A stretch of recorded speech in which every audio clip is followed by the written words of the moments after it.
ఆచి చికెన్ మసాలా.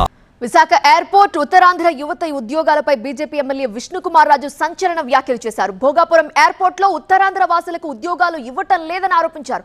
ఉత్తరాంధ్ర వారు ఆధార్ కార్డులు చూపిస్తే ఉద్యోగాలు లేవంటున్నారని, ఉత్తరాంధ్ర వాళ్ళు అంటే ఎందుకంత వివక్ష అని విష్ణుకుమార్ రాజు ప్రశ్నించారు. అసలు 3-4 జిల్లాలు 5 జిల్లాలకి ఉద్యోగాలు ఇవ్వనంటే ఎట్లాగా?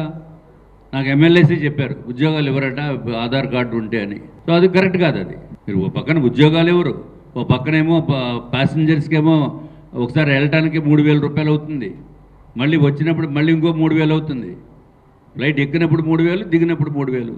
మొత్తం ల్యాండ్ ఫ్రీగా ఇచ్చారు. యూనివర్సిటీ ల్యాండ్ కూడా మరి అశోక్ గజపతి రాజు గారు గవర్నర్ గారు చొరవ మేరకు ఇచ్చారు. అలాగే సరే, ఇంకా దానిపైన మనం ఎక్కువ మాట్లాడటం బాగోదు, అది కరెక్ట్ కాదు. అది జిఎంఆర్ సంస్థ వారు కూడా ఆలోచించవలసిన అవసరం ఉంది. మరోవైపు విశాఖ ఎయిర్పోర్ట్ ని మూసేయొద్దు అన్నారు విష్ణుకుమార్ రాజు. భోగాపురం, విశాఖలోనూ విమాన సర్వీసులు కొనసాగించాలని విజ్ఞప్తి చేశారు. ఈ అంశంలో కేంద్ర మంత్రి రామ్మోహన్ జోక్యం చేసుకోవాలని కోరారు. విశాఖ ఎయిర్పోర్ట్ ను చార్టర్డ్ ఫ్లైట్ కే వినియోగిస్తామనటం కరెక్ట్ కాదన్నారు విష్ణుకుమార్ రాజు.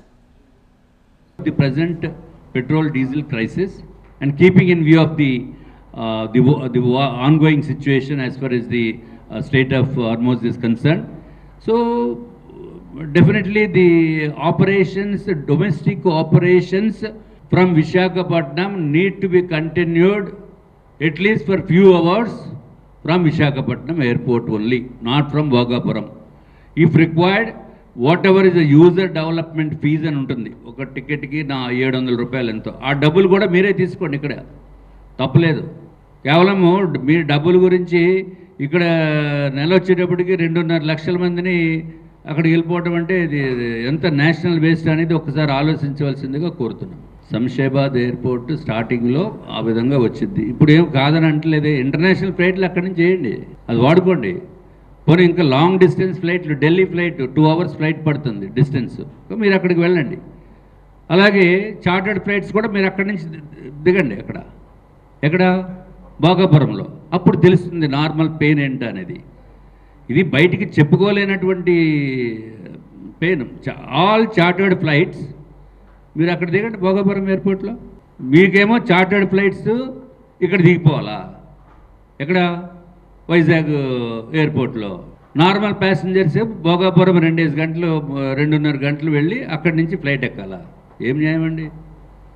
మీకు డబ్బు ఉండొచ్చు, ఎమర్జెన్సీ ఉంటుంది, రేపు పొద్దుట ఏదైనా హెల్త్ ఎమర్జెన్సీ కబుక్కుని ఇక్కడి నుంచి ఏదో ఇక్కడ హెల్త్కి రిలేటెడ్ ఇష్యూస్ వలన ఎక్కడికో హైదరాబాదో లేకపోతే ఇంక వేరే ప్రదేశానికో వెళ్ళవలసిన పరిస్థితుల్లో మీరు 2.5 గంటలు వెళ్ళేటప్పటికి అయిపోతాడు.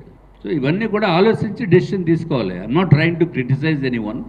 అందరూ కూడా మంచి పని చేయడం గురించే ఉన్నాము.